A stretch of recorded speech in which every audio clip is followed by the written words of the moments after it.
Microsoft ว่าသင်ခန်းစာကိုလေ့လာကြရအောင်သင်ခန်းစာရှိကိုမလေ့လာသေးဘူးဆိုရင်ဥစဉ် Facebook ကောင်မှလာလို့လေ့လာလို့ရပါတယ်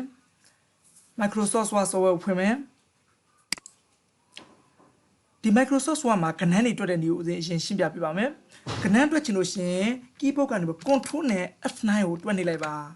ခုလိုဝင်စာခွင့်ပိတ်ကလေးပေါ်လာเนาะအဲ့ထဲမှာအရင် equal ဆိုညီမျှချင်းရက်လဲပေါ့เนาะညီမျှရက်ကိုအရင်ပေါင်းကျင်တာဆိုလို့ရှိရင်9အပေါင်း6เนาะ9နဲ့6နဲ့ပေါင်းအဖြေဘယ်လောက်လဲပေါ့နော်အဲ့ဒီလိုရိုက်လဲပြီးတော့ right click ချက်နေလိုက်ပါနှိပ်လဲပြီးတော့ဒီဘက်မှာဗဒီဘောက်ကလေးထဲမှာ update field ဆိုကျွန်တော်အဲ့ဒါတစ်ချက်လိုက်ပါဟောဒါဆို9နဲ့6နဲ့ပေါင်း15တယ်နော် enter ခေါက်နောက်တစ်ခါထပ်ပေါင်းပြမယ်ထပ်ပြီးတော့နောက်တစ်ခုလုပ်ပြမယ် control F9 နော်ခုတစ်ခါကြာလို့ရှင်နှုတ်ထားလုပ်ပြမယ် equal နော်9အနှုတ်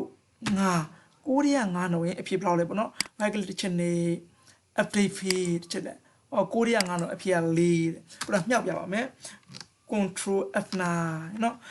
equal တခါ3အမြောက်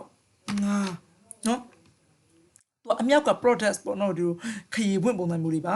ဟုတ်ပြီဒါဆိုရင် check right click နှိပ်လိုက်မယ်3 5ဆိုတာအဖြေက15ထောက်မှာပေါ့เนาะ update မှာ15ဒါတခါထပ်ပြီးစပြပါမယ် control F9 equal เนาะအစအခုလိုမျိုးဘိုင်းဆိုမြင်းဆောင်ပေါ့နော် flat အဲ့ဒါ3ကို3နဲ့ဆက်တာအဖြေ3ထွက်မှာပေါ့နော် right click ချက်နေ update field ချက်လိုက်ပါ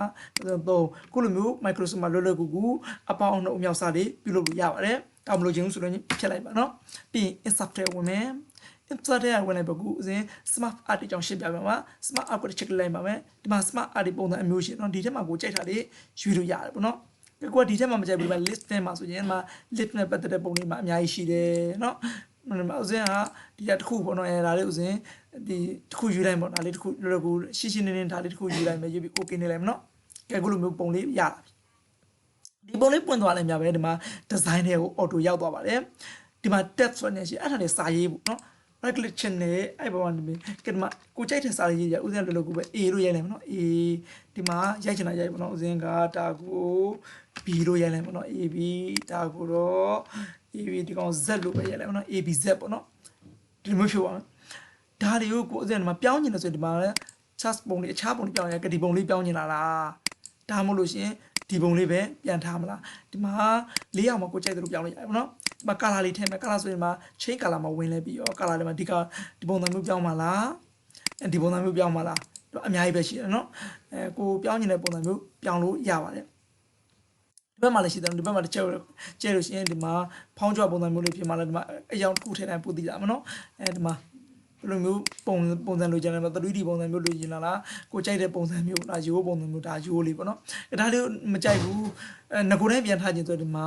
resist script session တစ်ချက်လက်ငကိုတိုင်းပြန်ပြောရနော်လောလောဆယ်ဒီမှာဆိုလို့ရှိရင်ဒီလိုမျိုးA ရဒီဘက်မှာအစွန် B ရဒီဘက် Z ကဒီဘက်မြားတယ်ဒီဘက်ကိုသွားတယ်နော်ဒါကိုပြောင်းပြန်လှည့်ခြင်းဒီမှာ right and left ကိုတစ်ချက်နေဟောဒီမှာပြောင်းပြန်ပြောရနော်ဒီမှာ check လေးကြည့်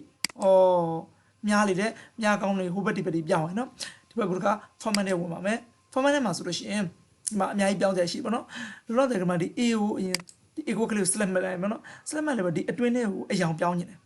အယောင်ပြောင်းရင်ရှေ့ဒီမှာ shape field ရဘာယောင်ပြောင်းဒီမှာအနီယောင်ပြောင်းရင်အနီပေါ့ကဲဥစဉ်ဟာဒီမှာအပြာလေးပြောင်းလိုက်မယ်အပြာလေးဖြစ်သွားနော်ခုတခါဒီဘေးကဘောင်ဒီမြားဘောင်လေးကိုထပ်ပြောင်းမနော်ဘောင်လေးပေါ်တစ်ချက်လက်ဒီဘောင်မှာအရင်ကလစ်ထားနော်ကလစ်လဲပြီးတော့ဒီဘောင်ရဲ့အတွင်းသားကိုအရင်ပြောင်းမယ်အတွင်းသားဆိုရင်တော့ဒီမှာ shape field ရပါဒီမှာအနီးပဲထည့်လိုက်မယ်ဘောင်ရဲ့အတွင်းသားအနီးဖြစ်သွားနော်ကဲဘောင်ရဲ့ဒီနှခမ်းပြောလေးကိုပြောင်းနေလို့ရှင်မှာ shape offline ဆိုရှင်နော်အဲ shape offline မှာအနက်ရောင်လေးတက်လိုက်မယ်အနီးရဲ့ဘေးမှာအနက်ရောင်လေးနဲ့ဖြစ်သွားရင်နော်ကဲဒီမှာဒီတစ်ခုဥစဉ် type လို့ယူလိုက်နော်ဒီမှာအရင်ဘောင်ကိုယူလိုက်ပြီးတော့ဒီမှာ offline ရနေပဲဥစဉ်အနက်ရောင်လေးပြောင်းထားမယ်ဟောဒီမှာကြည့်ပါဘောင်လေးကအနက်ရောင်လေးဒီဘက်ကဘောင်နဲ့အဲ့ဘက်ကဘောင်နဲ့မတူနော်ဒီဘောင်ရဲ့အတွင်းသားကိုပြောင်းနေလို့ရှင်နော် shape field ရနေကိုကြိုက်တဲ့အရာပေါ့နော်အဝါဆိုအဝါပေါ့ဒီလိုမျိုးလေးကိုကြိုက်တယ်လို့ပြောင်းလို့ရတယ်အောက်မှာလည်းဒီမှာပြောင်းလို့ရတယ်နော်ဒါဆိုရင်ဒီဟာကိုကိုတိုင်းမှာဆိုရင်အခြားကိုရွှေ့မှာပေါ့နော်ဒီမှာရွှေ့ကြည့်ရွှေ့လို့မရအောင်နော်ဒီအတွင်းထဲဟာလေးတော့ဒီမှာတစ်ခုစီရွှေ့လို့ရမှာနော်ဒီဘောင်လိုက်တစ်ခုအုံလိုက်ကြည့်လို့တော့ရွှေ့ရမှာမဟုတ်ဘူးเนาะအဲ့လိုဒီလိုမျိုးဘောင်လိုက်ကြည့်ဒီသူနဲ့ပတ်သက်ဒီလိုမျိုးအုံလိုက်ရွှေ့ကျင်လို့ရှိရင်ဒီဘက်အကွက်ကလေးကို check လိုက်ပါကလစ်လိုက်ပါဒီမှာ check လိုက်ပါဒီဘက်ကကို click ပြီးတဲ့အခါမှာရပါပြီဒီမှာရှာကိုရွှေ့ပြမယ်ဟောဒီဘက်ကိုရွှေ့မှာလားဒီဘက်ကိုရွှေ့မှာလားဒီဘက်ကိုရွှေ့မှာလား ကြိုက်တယ်လို့ရွှေ့လို့ရပါတယ်နော်မလို့ချင်းဆိုကလို့ active ဖြစ်နေမှာ keyboard ကနေ delete နေလို့ဖြစ်လိုက်ပေါ့နော်အဲဆို insert ကိုပြန်ဝင်မယ်ဒါဆိုရင်ဒီဘက်က smart art ကြောင်းသဘောပေါက်လာပါပြီခုနက chap တွေကြောင်းရှင်းပြပါမယ် chap ကိုတစ်ချက်လိုက်ပါမယ်ကိုမ chat တွေလည်းအများကြီးပဲရှင်ဒီမှာအောက်မှာဆိုရင်လည်းပုံစံ style အမျိုးမျိုးတွေကိုဘယ်ပုံသုံးမှာလဲဥစဉ်လောလောကိုပဲ column ဆိုတာဒီလိုမျိုးရိုးလေးပဲလောတယ်မနော်ဒီရိုးလေးမှာဒီမှာအကွက်တွေအများကြီးရှိဒီလိုပုံလေးသုံးမှာလားဒီလိုပုံလေးသုံးမှာလားဥစဉ်ကဒီရိုးရှင်ဒီပုံလေးပဲယူလိုက်မယ်နော်ဒီပုံလေးကိုယူရလေပြီးအောက်က okay နှိပ်လိုက်မယ်ခဏလေးစောင့်လိုက်ပြီး chat ပေါ်လာတယ်မ chat ပေါ်လာပြီဒီအပေါ်မှာဒီမှာဇာတ်ဝက်ကလေးနော်ဒီဇာတ်ဝက်ကလေးမှာသူမပြပေးထားလဲအဲ့ဒီဇာတ်ဝက်ကလေးမှာဒီမှာ category 1 category 1ဆိုတာဒီဘက်ကအတိုင်း category 1လို့ခေါ်တာ category 2ဆိုတာဒီဘက်ကအတိုင်းနော်3ဆိုတာဒီဘက်ကအတိုင်းအဲ့ဆိုဒီ category 1ကိုဇာတ်ကတခုဒါကွန်ပျူတာရဲ့ဇင်းလုံးကွန်ပျူတာအကြောင်းသိကြတယ်ပဲကွန်ပျူတာဆိုတာဒါကွန်ပျူတာလို့ကိုဇင်းရလဲမ C O M P U T E ကွန်ပျူတာနော် category 1ကိုကွန်ပျူတာသဘောထားလိုက်ပြီဒီမှာဆိုရင် CD1 လေ CD1 ဆိုတာဒီအပြာကွက်ဒီမှာလည်းပြတာနော် CD1 အပြာကွက် CD2 ဒီမှာတကယ်ဥစ္စာဒါ CD1 ရန်ကုန်မှာရောင်းရတယ်နှုံသူတိကျတယ်မဟုတ်ရန်ကုန်ပေါ့ YANGO ရန်ကုန် CD2 ကိုပကိုးလို့ထားလိုက်မယ်နော် BAGO ပကိုးဒီအောက်မှာလည်းရန်ကုန်လို့ကိုပြောင်းလို့အခုဒီ CD2 ပကိုးပြောင်းပြီးအမှဒီ CD3 ကိုနှိပ်လိုက်မှာဒီမှာ CD2 ပကိုးလို့နော် CD3 ကိုဥစ္စာဘာလို့ထားမလဲ BYAY ပေါ့နော်ဟုတ်ပြီဒီမှာအောက်မှာဒီမှာ CD မှာရန်ကုန်ပကိုးပြေပြောင်းဒီဘက်ကလည်းကွန်ပျူတာလို့ပြောင်းနော် category 1ကဲ category 1မှာဂလိုလောဆယ်ဒီအပြာပေါ့ရန်ကုန်မှာရောင်းရတာသူက 4.3 ဖြစ်နေ 4.3 တော်တော်ဆိုဥစဉ်ဒါကို shop လိုက်မယ်ရန်ကုန်မှာအဲ့တော့မရောင်းရဘူးရန်ကုန်မှာကဘယ်လောက်ပဲရောင်းရလဲဆိုရင်ဆိုရပါဆိုရင်2.3 လောက်ပဲရန်ကုန်မှာရောင်းမှာဒါဆိုဒီအပြာလေးကပုသွားမှာနော်ကဲဒီမှာဒီတစ်ခွက်ကိုသွားနေလိုက်မယ်ဟောဒီမှာအပြာလေးပုသွားပြီနောက်တစ်ခါဥစဉ်ဒီမှာဘကိုးမှာじゃအများကြီးရောင်းရတယ်ဘကိုးမှာဘယ်လောက်ရောင်းရလဲဆိုလို့ရှိရင်ဘကိုးမှာ5.4 လောက်ရောင်းရတယ်ဥစဉ်မှာပြောင်းလိုက်5.4လို့ပြောင်းဒါဆိုဒီဘကိုးဆိုတော့ကွက်ကြီးကျဲသွားမှာပေါ့နော်ဒါပြောင်းပြီးလို့ရှိရင်ဒီဘက်ကိုတစ်ချက်နှိပ်လိုက်အော်ဒီကွက်ကြီးကျဲသွားပြီနော်ပြေမှာဘယ်လောက်ရောင်းရလဲတော့ကိုလိုလိုနှစ်လို့ပြောထားလားနှစ်စာဥစဉ်ကဘာပြောင်းမလဲဆိုရင်ဒီမှာကိုလိုလိုဒီလိုဖြစ်နေ keyboard ကနေ arrow key နဲ့ဟိုဘက်ကလို့ရှူလိုက်နော်ပြင်ဒါလေးဖြစ်လိုက်နှစ်အစားဘယ်လောက်ထားမလဲဆိုရင်ဒါ4လောက်လောက်လိုက်မယ်ပေါ့နော်4ဆိုလို့ရှိရင် enter ခေါက်လိုက်ဒါလေးကပိုးရှိသွားပြီဒါဆိုရောင်းလဲနှုံနေဒီမှာအနည်းများကိုဒီအပေါ်မှာကြိုက်သလိုပြင်လို့ရတယ်ပေါ့နော်ပြင်ဒီမှာကိုယ်စိတ်ကြိုက်တာတွေလည်းဒီနေ့တိုင်းပြန်ပြင်လို့ရပါတယ်ဒါကိုကိုကျင်းနေပြီဆိုရင်ဒီမှာ close button လေးကိုချက်လိုက်ပါအခုလိုမျိုးချက်စရာလေးရအောင်ပေါ့နော်ဒါလေးကိုဥစဉ်ဒီမှာရွှေ့လို့မရဘူးသူ့လည်းချက်ကလေးကခုနအတိုင်းပဲဥစဉ်တို့ brain height ကိုချက်လိုက်မယ်နော် brain height ကို click ပြီးတဲ့အခါမှာဒါလေးကိုဒီလိုရွှေ့လို့ရပါပြီပေါ့နော်ဒါရှုလို့ရပါပြီအခြား style တွေလည်းခုနအတိုင်းပါပဲဒါဒီဘက်က insert ကဝင် insert ကခုနကတော့ဒီ smart art နဲ့ဒီက chap နဲ့အတူတူပါပဲကျန်တဲ့ဟာတွေကเนาะဒါကို edit ဖြစ်နေမှာ keyboard နဲ့ delete key နှိပ်ပြီးတော့ခုလိုဖြစ်လို့ရတယ်เนาะ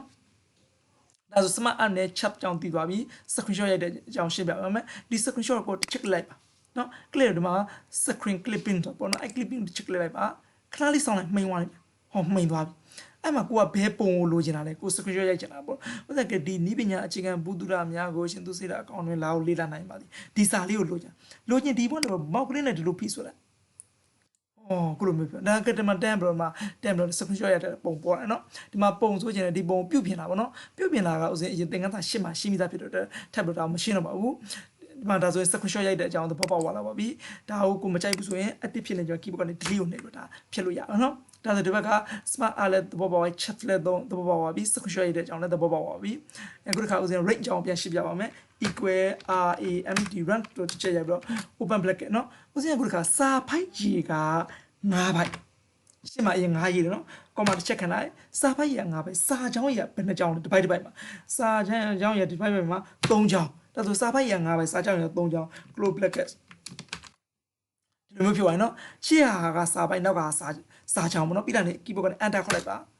ဟောဒါဆိုစာပိုက်ရဒီမှာ9 byte ထွက်တယ်1 byte 2 byte 3 byte 4 byte 5 byte ပေါ့နော်1 byte ထွက်မှာစာချောင်းကြီး3ချောင်းရှိတယ်ပေါ့နော်အဲ့ဒီလိုမျိုး range ကိုလိုလိုကူသုံးလို့ရပါတယ်ဘုရားဥစဉ် limit တွေချိန်တဲ့အကြောင်းရှင်းပြပါမယ် insert မှာနော်ဒီမှာ hyper limit အကြောင်းရှင်းပြပါမယ်ကဲဒီမှာဘာအရင်ရိုက်မလဲဆိုလို့ရှိရင်ဆိုရဓမ္မ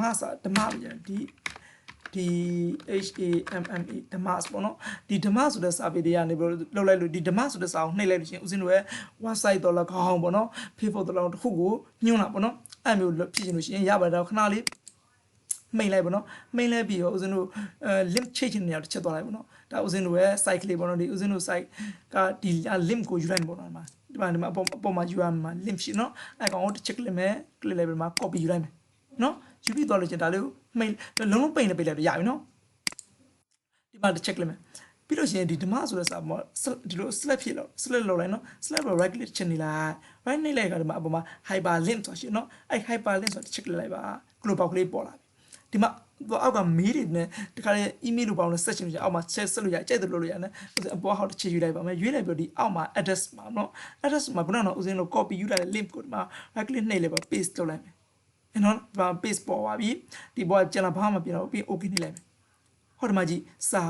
ကိုလိုအပြားလေးပြောဒါဆိုရင်ဦးစင်းတို့ဒီဟာလေးကိုနှိပ်လိုက်တာနဲ့ဦးစင်းတို့ညွှန်းထားတဲ့ website တော့လည်းကောင်းဒါမှမဟုတ် Facebook တော့လည်းကောင်း download link တော့လည်းကောင်းအကုန်လုံးရောက်တော့မှာနော်ကဲဒီမှာကိုလိုအပြားလေးပြောအဲ့ဒီအပြားလေးဖြစ်သွားတယ်ကျွန်တော် keyboard ကနေ control လက်ကဖိထားမယ်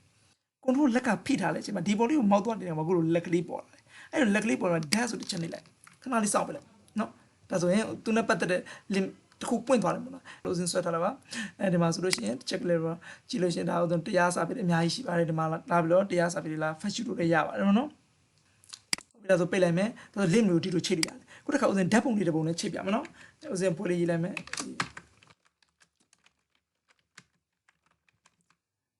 ဥစဉ်ဖွေးလေးပေါ့နော်ဒီဘွဲဥစဉ်ဓာတ်ပုံလေးတစ်ပုံနဲ့ဒါကိုနှိပ်လိုက်တာနဲ့ဥစဉ်ညွှန်းညင်တဲ့ဒီလိုပုံ document တစ်ခုတော့၎င်းအခြားတော့၎င်းတစ်ခုကိုရောက်အောင်ပေါ့နော်ဒါ right click ဒီလို select ပြီးမယ် select ပြီး right click ချက်နေမယ်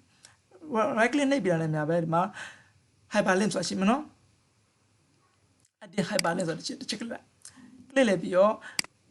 ဒီမှာဘယ်အောင်ညွှန်းညင်လာဒီဓမ္မစာပေညွှန်းညင်ဓမ္မစာပေဥစဉ်မညွှန်းညင်တော့ဒီမှာဥစဉ်တို့ရွေးထားတဲ့ဒီမှာ i photo ဆိုတာရှိနော်အဲ့ဒါလေးဥစဉ်ညွှန်းလိုက်ဒါလေးကိုကြိုက်တယ်ဒီမှာ document လေးကိုဒီမှာရွေးပြီးတော့ထားလို့ရနော်ဥစဉ်ဒါလေးကိုညွှန်းလိုက်ပြီးညွှန်းပြီး okay နေလိုက်မယ်ဒါဆိုရင်ဒီဟာခုနကတော့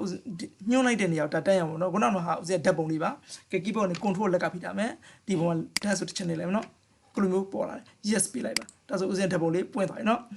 ဒါက document တစ်ခုမှဥစဉ်ဒီဓာတ်ပုံကိုထားပြီးသားအဲ့ထားပြီးသားကိုပိတ်ထားတဲ့ဟာနဲ့ခုနဟာနဲ့ပြန်ပြီး link ချိတ်လိုက်တဲ့သဘောပေါ့နော်ဒီလိုမျိုးကိုကြိုက်တယ်လို့လုပ်လို့ရပါတယ်ဒီနေ့သင်ခန်းစာကိုတော့ဒီမှာပဲနားလိုက်ကြရအောင်နောက်နေ့ကျမှဥစဉ်သင်ခန်းစာအသစ်ကို selection ပြပေးပါမယ်